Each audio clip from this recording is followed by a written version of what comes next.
Hey you guys, welcome back to the soliamechling show. I'm so grateful that you guys are here today. We are going to be chatting about all of the recent election results and all of the things to do with them. But before we begin and we get right into this video, please subscribe because it is the one thing that you guys can do to support me. Sorry I missed Wednesday's episode. Life has been crazy, but don't worry, we're going to be back and better than ever this Wednesday with crazy content coming up and all sorts of things. So let's get into it. First, we're going to be talking about New York City, Zohran Mamdani. Now, I know there's been a lot of controversy surrounding him, and I think we're going to break it down today because I've seen a lot of misinformation, and I've seen a lot of people saying they hate him for this reason, they hate him for that reason, but let's talk about it. So, Mamdani won the 2025 mayoral race in New York City, debating former Governor Andrew Cuomo, who ran as an independent, and then also there was a Republican, Curtis Sliwa, I think was his name, and he was defeated as well. And there was a ton of people that voted. I think it was around 2 million votes that were cast in the city, the highest it's been since 1969, which is really interesting. I do also want to say that a lot of people are upset and have been calling out his race because he is, I believe, Muslim. But my thing isn't so much his race or his ethnicity, it is the fact that he does not or chooses not to condemn Sharia law.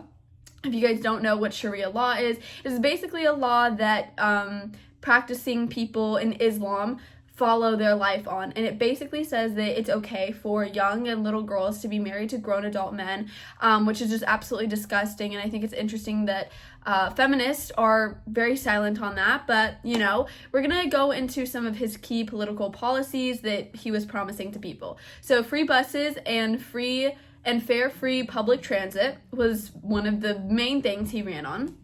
A rent freeze or rent stabilization units, strong tenant protection, so basically making renting easier for people because there's a lot of people that rent in New York City. A city-owned grocery store to reduce food cost pressures. Universal childcare, higher minimum wage, so $30 an hour in Target by 2030, hopefully, and higher taxes on the wealthy and white Americans. He also emphasized generational and identity change because he is the city's first Muslim.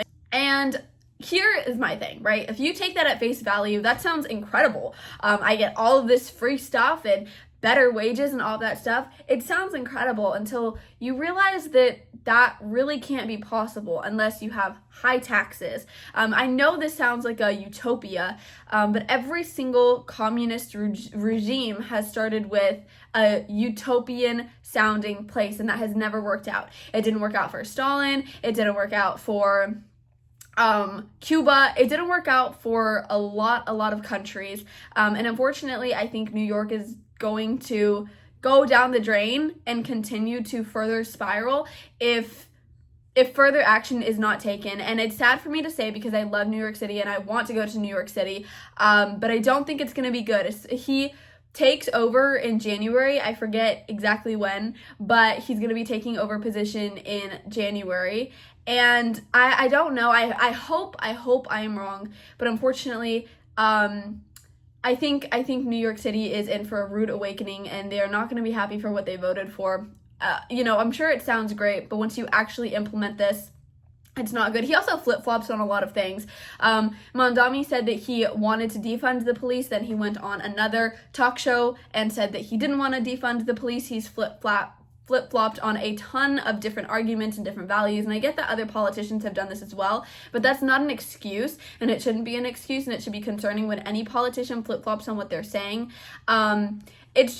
It's concerning. He's concerning. I definitely don't think this is going to work out in the best interest of New York City, which is sad to say, but here we go. This is what the people voted for, and this is what the people are going to get. Unfortunately, a communist regime. And I hope it goes well for them. I really do. But what he's a socialist and he's a communist, and what he wants will never work out. It has never worked out. So I think, unfortunately, for New York City. I hope and pray for them, but we need to be praying for them. So next is Virginia with Abigail Spanberger. Now, I haven't heard much about her. I was looking at all of the election polls when they were going on, and I was currently on live. But she's basically the Democrat that won in 2025 Virginia, the election, defeating the Republican Winsome Earl Sears. If you haven't seen her speech of how she lost, and she just so elegantly put into words what other people could not, and I think we need to discuss it, so here we go. My opponent, Abigail, ran as a moderate. If she governs as one, then she will unite us, and she'll heal our divide and win our support. I hope and pray she does. But all should note, I don't consider this a loss, because remember, I've always said this, I'm a Christian first, and a Republican second. So that was incredible, and I couldn't agree more than what she said. The Democrats also swept all statewide offices, so a lot of the Democrats were winning.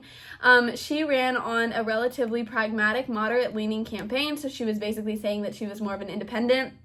Her focuses included economic security, protecting reproductive rights, which is abortion.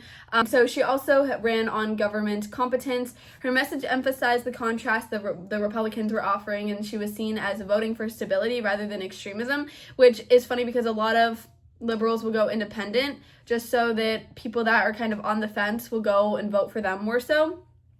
She's not as radical as the New York City example of what they want in the kind of communist regime that they were voting for.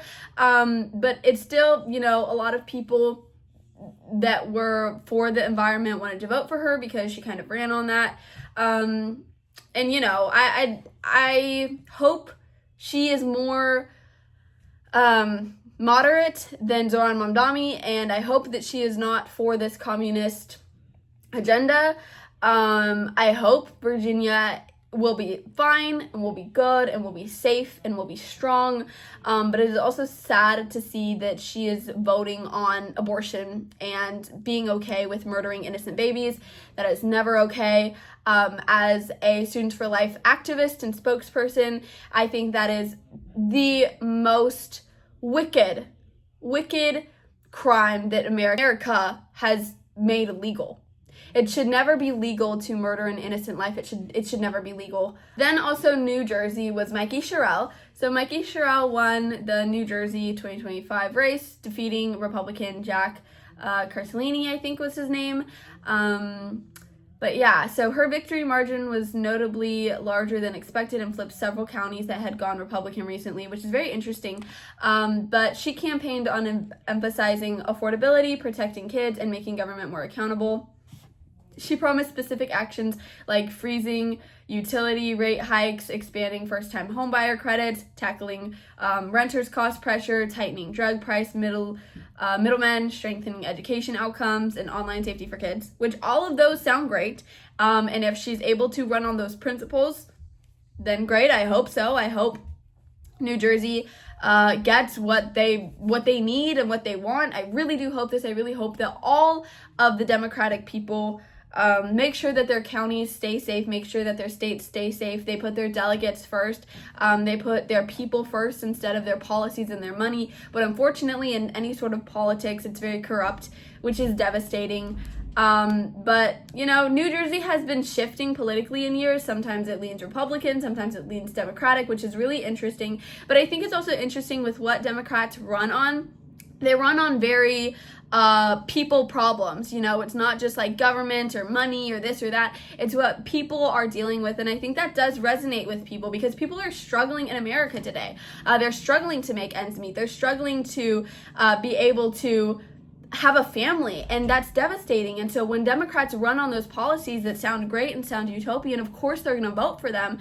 And I hope that New York City gets exactly what they've been looking for, gets lower prices. But with New York City, communism has never worked, and that's what Mamdani is running towards, is communism, and I don't think that will ever work. But I hope with Virginia and New Jersey, they can stay more independent, they can help what their delegates need, and just overall, I hope that every citizen stays safe, and I hope that politicians put people first.